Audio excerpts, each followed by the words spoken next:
미국 하면 뭐가 떠오르세요? 세계 최강 대국, 경제 대국, 뭐 이런 거죠. 근데 미국이 어떻게 그렇게 잘 살게 됐을까요? 아마 대부분은 자유시장 덕분이라고 할 거예요. 그런데 말이죠, 그 뒤에는 우리가 잘 몰랐던 아주 놀라운 진실이 숨어 있습니다. 오늘 그 충격적인 진짜 역사를 한번 파헤쳐 보겠습니다. 네, 바로 이 질문에서부터 시작해 보죠. 도대체 미국은 어떻게 지금처럼 세계에서 가장 부유한 나라가 될 수 있었을까요? 아마 많은 분들이 답은 뻔하다고 생각하실 거예요. 그쵸? 바로 규제 없는 자유시장, 그리고 활발한 자유무역. 우리가 교과서에서도 배우는 바로 그 이야기입니다. 근데 말이죠. 역사의 책장을 딱 한 장만 넘겨보면 와, 이건 완전히 다른 그림이 펼쳐집니다.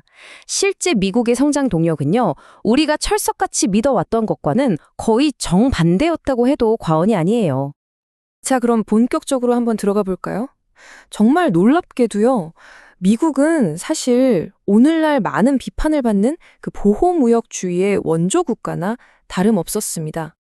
이 모든 이야기의 중심에는 바로 유치산업 보호론이라는 개념이 있어요.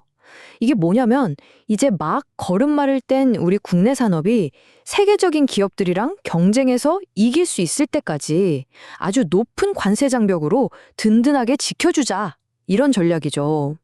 근데 더 놀라운 건 뭔지 아세요? 이 이론의 원조가 바로 미국이었다는 겁니다. 그리고 이게 뭐 잠깐 하고만 그런 정책이 절대 아니었어요. 19세기 중반부터 20세기 중반까지 무려 100년이 넘는 시간 동안 미국은 전 세계에서 관세가 가장 높은 나라 중 하나였습니다. 자유무역과는 정말 거리가 멀었죠. 이런 경제 철학은요, 미국이 나라를 세울 때부터 아주 치열한 논쟁의 한가운데 있었습니다. 그리고 그 논쟁의 중심에는 두 명의 거인, 바로 알렉산더 해밀턴과 토머스 제퍼슨이 있었죠. 자, 이 표를 보시면 두 사람의 생각이 얼마나 달랐는지 한눈에 들어오죠. 먼저 초대의 재무장관이었던 알렉산더 해밀턴. 이 사람은 북부의 제조업을 대표했어요. 해밀턴의 생각은 이거였죠. 우리도 영국 같은 강대국이 되려면 높은 관세랑 정부 지원으로 우리 산업을 키워야 한다. 한마디로 보호무역입니다. 반면에 남부의 거대한 농장주들을 대표했던 토머스 제퍼슨은 정반대였어요. 아니 무슨 소리냐. 자유무역이 최고다. 남부에서 나는 농산물을 유럽에 팔고 더 싸고 질 좋은 유럽산 공산품을 사오는 게 훨씬 이득이라고 본 거죠. 이런 경제 논쟁은 그냥 책상 위에서 끝나는 얘기가 아니었어요. 이게 점점 커져서 미국을 남과 북, 두 동강으로 나누는 아주 깊은 갈등의 씨앗이 되어버립니다. 처음에는 농업을 기반으로 한 남부의 힘이 워낙 막강해서 해밀턴의 계획이 잘 먹히지 않았어요. 그런데 1820년대쯤 들어서면서 분위기가 바뀝니다. 북부의 제조업자들이 정치적으로 힘을 키우기 시작한 거예요. 이 사람들이 똘똘 뭉쳐서 로비를 하니까 보호무역주의가 점점 힘을 얻고 관세가 아주 가파르게 오르기 시작했죠. 이 그래프 한번 보세요. 상황이 정말 명확해지죠? 당시 자유무역의 대표주자였던 영국이랑 비교하면 미국의 관세 장벽이 그냥 높은 수준이 아니라 압도적으로 높았어요. 이건 미국이 얼마나 철저하게 자기만의 길을 걸었는지 보여주는 명백한 증거라고 할 수 있겠습니다. 그리고 이 관세 문제가 결국 미국 역사상 가장 끔찍한 비극으로 이어지는 도화선이 됩니다. 바로 남북전쟁이죠. 이 전쟁의 아주 중요한 원인 중 하나가 바로 이 관세 문제였습니다. 우리가 보통 남북전쟁 하면 노예 해방을 위한 전쟁, 이렇게만 기억하잖아요. 물론 그게 엄청나게 중요한 문제였죠. 하지만 그 이면에는 정말 불꽃 튀는 경제적 갈등이 숨어 있었어요. 그러니까 핵심은 이거예요.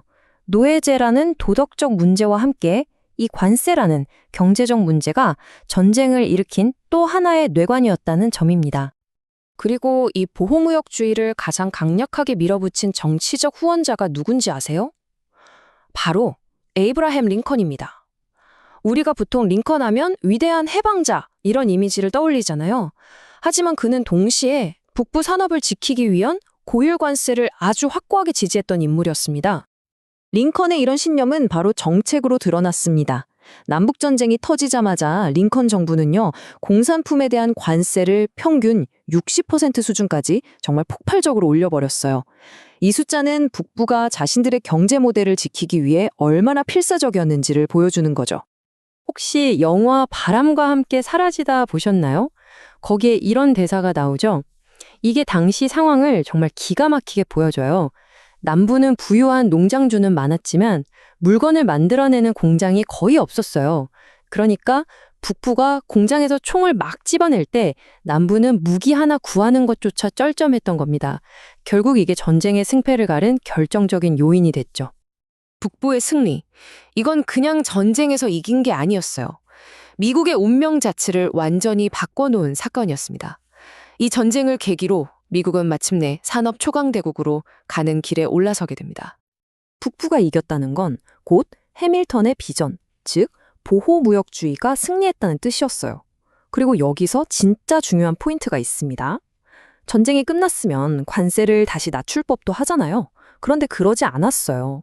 그 높은 관세를 수십 년 동안 그대로 유지했습니다.